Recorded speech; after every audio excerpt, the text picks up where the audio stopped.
What are both the challenges and opportunities that the EPBC reforms offer across the vast array of Australian farming landscapes?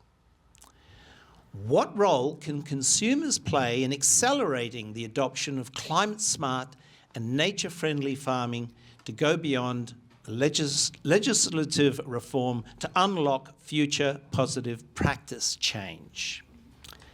This has been a really key part of a change to the law, and it basically means that it brings agriculture in line with every other industry. So if you're doing a solar development, you've got same standard of laws as if you're building a housing development or a big mine, anything on a grand scale. You're going to have the same laws, and that's a big change for the agricultural sector. And they have certainly, some of them have expressed concerns about it, but we also know that farmers love the land, and this will help them better protect the land that they are custodians of. And so they will have to have very high environmental standards, and we'll be working with them around the education on that. And I think this is really what's come up already, that these laws came into being, the legislation was passed in December, and bit by bit the laws take effect. The Environment Protection Agency has a really key role in enforcing these new standards, particularly where it's a big change for people. And their role, the EPA isn't just an enforcer, it's also an educator. Just as New South Wales EP was in its very early days in the 1990s when I was doing some work with them. They realised that education was key to helping people understand back then what was and wasn't okay to do. So the EPA, there's the recruitment process underway for a CEO. The structure is in place, but once a CEO is in place, what we'll start to see is them stepping up into their responsibility for education, compliance and enforcement as well. They'll also issue permits and licences, and there's got to be education around how that works with landholders. They'll also be involved in the assessing of projects. On the second part of the question about consumers, look, the way we support nature-positive farming is by being aware of what we're buying. And I think the Blue Mountains is probably streets ahead of a lot of other communities in that awareness already. But making sure that nature-positive farmers are farmers who they might be already demonstrating high levels of conservation on their properties and telling people about it. There might be certifications.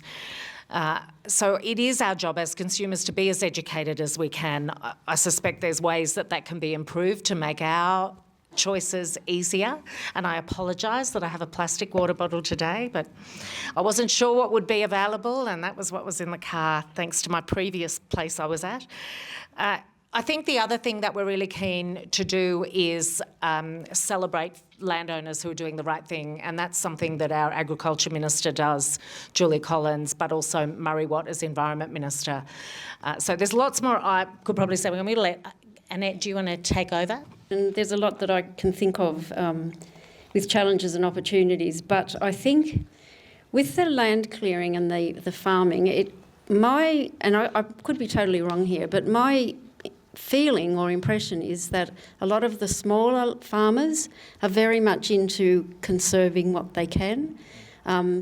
I read a story about a farmer who actually, his whole family over the past couple of generations up in the Gwydir River area have been looking after the wetlands, but because one farmer complained that the water was being released into the rivers when he was trying to get his crops off, for the last 3 years, no water has gone down that river.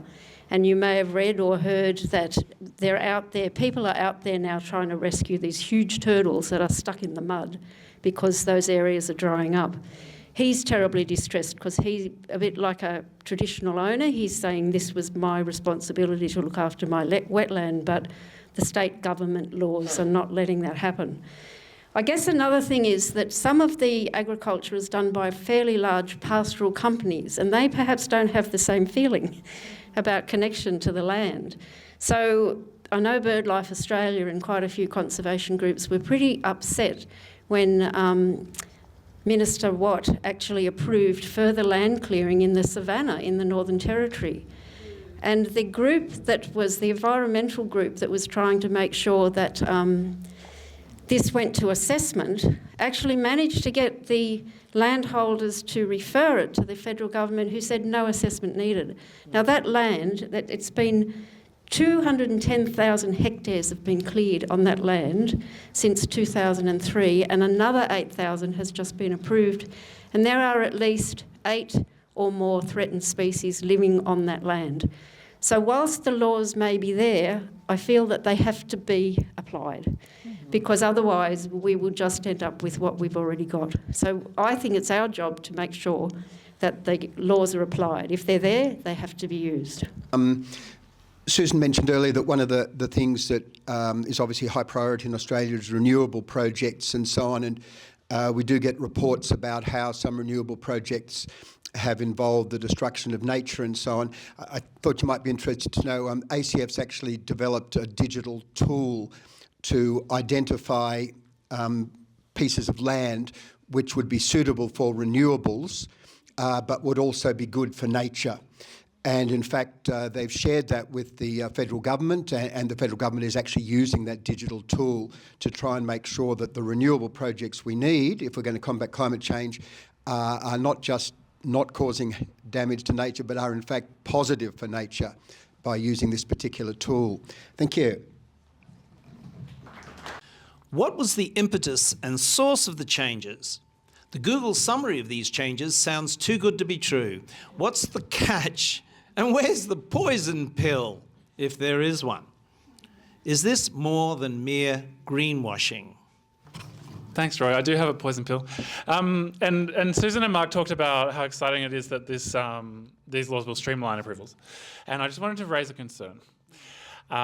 So it's absolutely important that some developments are approved faster than they currently are, and renewable energy development is a good example.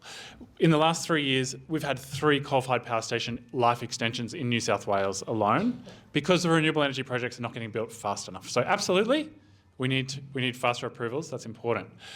But do we need to give all the powers to the states? So you might have heard of the one-stop shop. The idea is that we have national environment laws, but the federal minister can just sign an agreement with the states and make it their job not only to do the assessment, but also to do the approval under those laws. So our matters of national environmental significance will be decided on by state ministers. And I have deep concerns about that. New South Wales, we have quite a good planning system, but do we really trust all the other states to do a good job with that? And often states are the proponents of some of the most damaging projects, huge highways, airports, pipelines, things like that. So I would say be very worried about the one-stop shop. And Susan, I hope you take that message away. I'm not sure it's something we should be excited about. In New South Wales, wind farms take around 5 years to get approved. It's very long.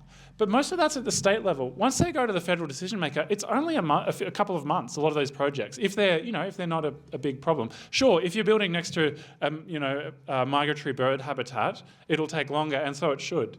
But yeah, I think be worried about the one-stop shop, and I don't think we should celebrate it. That's a poison pill. There's a lot of debate on this in the lead-up, but this is what the Senate and the Greens passed, is to have the structure this way. And so that's what we've got. So the key is the bilateral agreements with each state. And this week the Prime Minister announced $45 million to work through those things with each state, the first one being WA, where it's really important that we have high national standards that apply in that state. Because right now, there's a lot of difference across them. So we recognise that things will vary from state to state, and their priorities, the sorts of areas will, there'll be some differences, but it's still got to meet this high standard.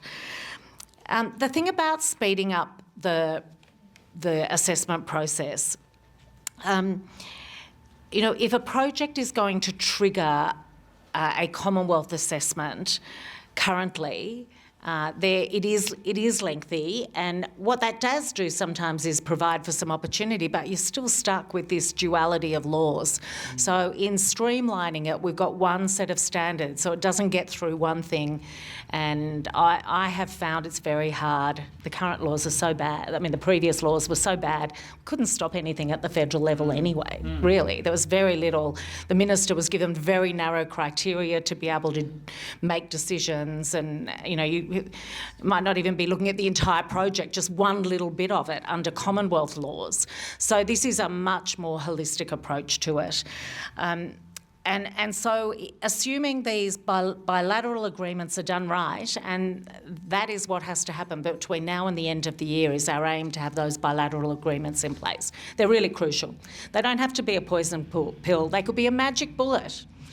And, they may actually, if they are written the way that we envisage it, and remember, we're driving this process. This is Labor in charge. This is not us trying to make something better. This is us setting the standard and saying this is how it needs to be.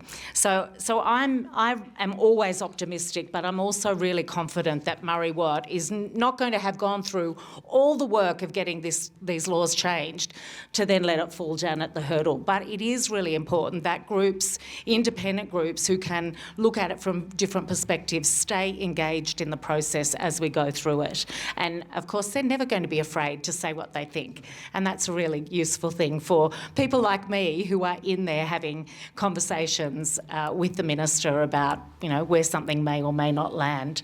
I think that's how we see it. And in terms of, you mentioned energy as well. It is really key that we keep getting the major energy projects up, and what a fantastic tool. I wasn't aware of that, but I am not surprised to know that we're listening, because this is a government that is taking advice from a lot of different groups. But if you haven't read Peter Hartcher's column yesterday in the Sydney Morning Herald, I don't always say this, but this week I say definitely read Hartcher's column. We have seen in the first 3 months of this year absolutely record energy demand, but it's been matched by record renewables in the grid. And so we're not talking about when the transition happens. We are in it, it is happening. And the latest data shows that batteries are now such a central part of the national energy market price setting that they're displacing expensive evening gas. So we're even starting to see renewables influence the pricing of energy, which is why wholesale prices are down 12% lower now than they were a year ago. So there's a whole lot of data that came out on Thursday about that, and it is thanks to people, a lot of you, putting solar on your roofs and batteries in your homes, but also these big projects are really crucial to continue this so that we hit our targets. Current forestry and fire management include logging and burning of native forests adversely affects biodiversity and contributes to the extinction of local species. These new nature laws could protect the biodiversity by the inclusion of and collaboration with the First Nations practice of cool mosaic burns. The question: what plans are there to collaborate with Indigenous communities to help preserve and improve biodiversity into the future? Do the laws help strengthen Indigenous land management practices? Because, yes, First Nations peoples have successfully been looking after this landscape for more than 65,000 years, doing a better job of it than we have in the last couple of hundred. And so the reforms really enshrine and encourage the sharing of First Nations cultural knowledge when there's listings of threatened species and of ecological communities. They also allow the Indigenous Advisory Council, I think it's a council, to have a male and female co-chair so that both men's and women's business is able to be represented. So this is recognising how important those different voices are. Within the legislation, it's designed so that their First Nations voices, knowledge and expertise are all part of environmental decisions, but we've also got the Indigenous Protected Areas program, and you might be aware that we recently announced funding for 8 new areas. I think there's something like 95 Indigenous protected areas now that have been dedicated across Australia. So this is a program that runs in parallel. You know, this legislation is a certain piece, but it obviously intersects and is supported by things like the Indigenous Protected Areas program. And I'm always happy to, if people go, I don't know much about that, there is so much that we have available. I can always send some links through if people want to know more about that, because I've got pages on it. By the way, there's also been 900 new Indigenous ranger jobs created across the country. These are done with states, so again, some of this, the implementation of this sits at a state level. And I know Tricia, sorry, she's not here to be able to talk about it, but she is a strong advocate on these matters. But I also think that at the federal level we can continue to drive things this way. If we enshrine it in legislation, it's setting the standard for the rest of the country. The research that's been done in forests in New South Wales, Victoria, Tasmania, Western Australia, I don't know of any that's done in Queensland, but it could just be that I don't know, has shown quite clearly that old growth forests rarely burn. They are best left old growth forests, and once they start being logged or cleared, then they become susceptible to burning. So this also reflects something that I read about Indigenous burning, is that Indigenous people, traditional landholders, knew that there were forests that should not be burned, and they were these old forests that did not experience fire. So a lot of our practices in terms of managing forests are being questioned through research. And if you are interested in any of that research, I can give you the names of some papers that you can look up. But it is actually another thing that we should be thinking about. When they say current forestry and fire management, including logging and burning, affects biodiversity, it also makes those forests more susceptible to burning. The more you burn it, the more it's susceptible to burning. So this is another area where if we listen to our Indigenous landholders, custodians, then we may have a better understanding as well about what we shouldn't be doing in some of those places. Just quickly on the logging side of things, I already said we should stop native forest logging. I think that's clear. And absolutely, we need more First Nations fire management. I think part of that is handing land back. And what a fantastic opportunity, yeah. Yeah, sure. There's 1 million hectares of New South Wales forest currently being managed by a forestry corporation to log the heck out of it. And it's making it more flammable. It's bad for nature. Let's give the land back and help First Nations people to apply fire in the right way and all that sort of stuff. And I think that won't come from our federal nature laws, but it should come from it should be a federal strategy. We have a federal forest policy statement. There should be support for transitioning to sustainable plantations. It's an industry plan to make sure that we have a more productive industry, a more economic industry, a sustainable industry. At the moment, it's losing money, it's destroying the environment, and there should be a federal strategy on that. I'm just going to add, we already fund cool burnings too through the National Emergency Management Agency's program, so you can see a bunch of them that are funded there, and through the National Bushfire Recovery Fund. So yeah, there's certainly financial support for it. It works its way through the states, and then it comes all the way down to local government areas, and usually through New South Wales RFS. Oh, and council too. I'm Romola, Hollywood Deputy Mayor, and the Mayor would have probably wanted to say that we are also working with First Nations people and the traditional owners, the Darug and Gundungurra people, if they approach us and to do cultural burns, and we work with the other agencies. So there's a bunch of information actually on Council's website if you're interested in that. from Mark Rogers. Can Australia's new nature laws enable community-guided, ecologically informed vegetation stewardship that restores biodiversity while actively reducing bushfire risk? Just that this is a real concern for our World Heritage Area, and also for places like the forests down in the Snowies, that some of those forests do not regenerate. Like the tree, if it's burnt, the tree dies. The forest regenerates from seed. We have Banksia, endangered Banksia species in the Gardens of Stone that do the same thing. They do not shoot from underground roots, or yes, they have to reseed. And if those areas burn too often, you lose that species. There's nothing you can do to stop that happening.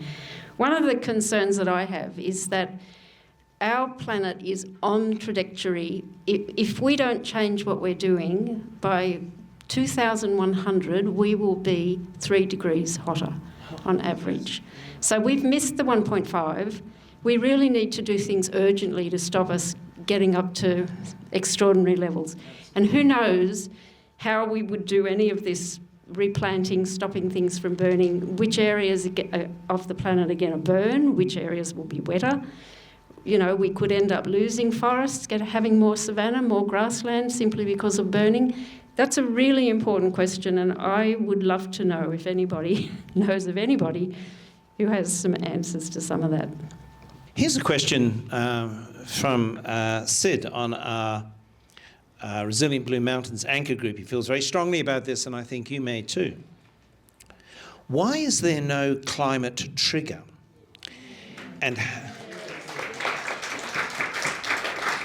And how will this law help Australia meet commitments under the Paris Agreement? This is like going back through the journey to get the legislation passed, and so there was quite public discussion about it. But we've been really clear, there is a separate set of laws called the Safeguard Mechanism, which is specifically about reducing emissions. And so they don't intersect in that way, and that is the position that we put through the Senate. I think we're starting to see, though, that the safeguards mechanism is actually reducing emissions, and that's what we should all be looking at and looking to improve that legislation as it's needed and to speed up what we're doing as we can see the opportunities to do that, because it is urgent. But it requires people who are emitting more than something like 100,000 tonnes annually to be lowering their emissions. So any new projects are covered by it. So it's a totally separate set of legislation that looks after that, and that is how we structurally divided it. And so it wasn't contained in this. And in terms of the Paris agreements, this is less about our emissions. This is more about dealing with the consequences and making sure that we don't see nature going backwards, that we see nature being restored no matter what is going on somewhere else. This set of laws is about nature positive and ensuring that we leave this place better than how we found it. We do have the safeguard mechanism. That's about existing facilities reducing their emissions. It's not about whether a new facility should be approved, a new coal mine, a new coal power station.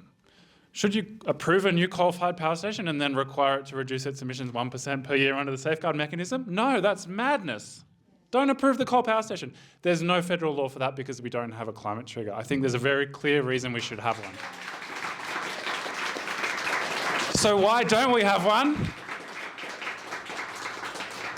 I think we still have an enormously powerful coal and gas lobby in Australia, especially the gas companies in Western Australia who had a lot of public pressure on the WA Premier and the Prime Minister. That's the reality of our democracy in Australia, and we should be aware of that.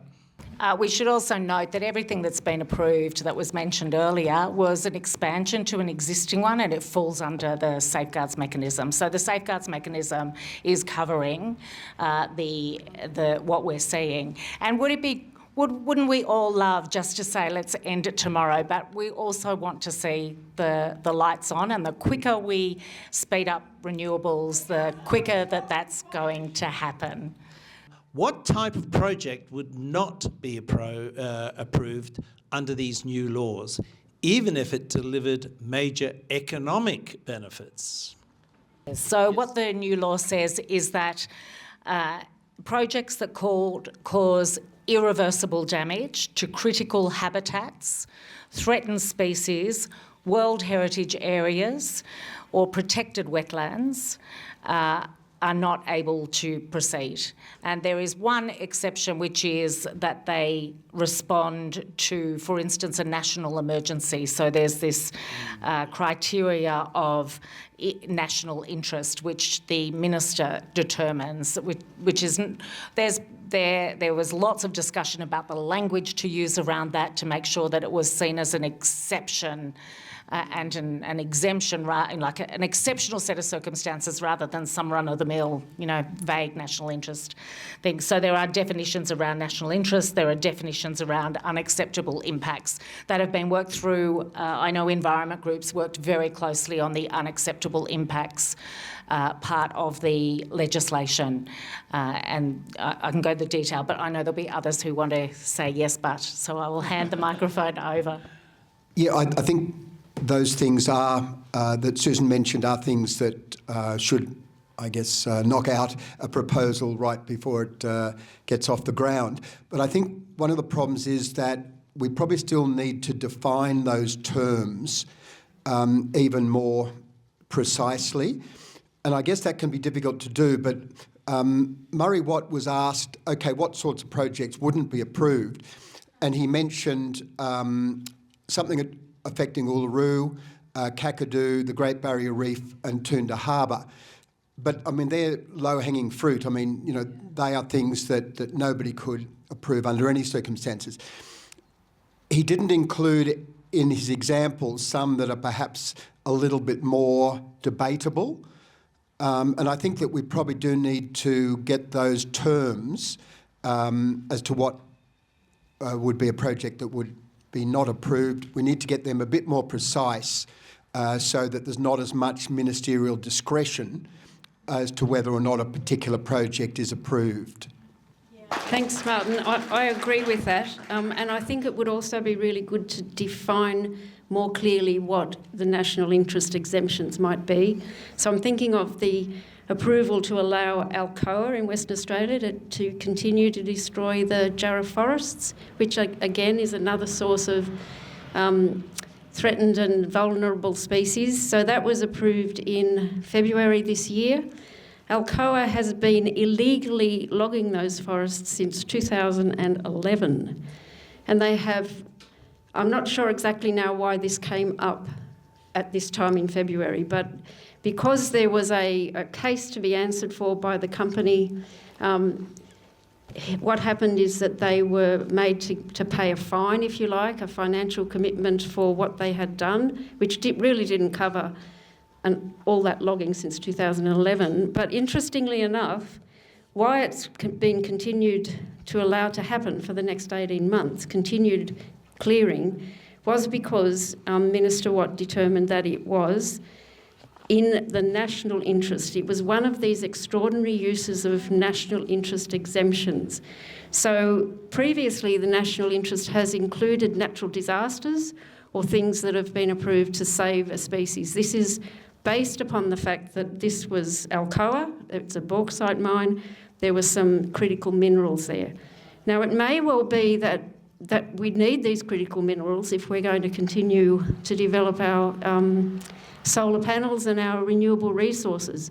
But somewhere along the line, we've got to decide, are we going to destroy our forests to dig the minerals up, or could we perhaps get them from somewhere else? Does that exist somewhere else? And that's why I think this really needs to be clarified, exactly what is going to count as being in the national interest. Thank you. Oh, you and Adrian. I was just going to add to that, just to clarify. So this is part of these national standards, and one of the ones that's out for a second round of consultation is the one on the protected matters. So there are 9 protected matters covered by this piece of legislation. World Heritage areas, not just one, but all of them. and I would love it if the Minister talked about the Blue Mountains World Heritage Area even more often. National heritage places, wetlands of international importance that are listed under the Ramsar Convention, listed threatened species and ecological communities, listed migratory species, and they're protected under international agreements, Commonwealth marine areas, Great Barrier Reef Marine Park, nuclear actions, and that includes uranium mines and water resources, including those that relate to unconventional gas developments and large coal mining developments. So these are the 9 protected areas. So if you want to have a look at the statements and have some input into them.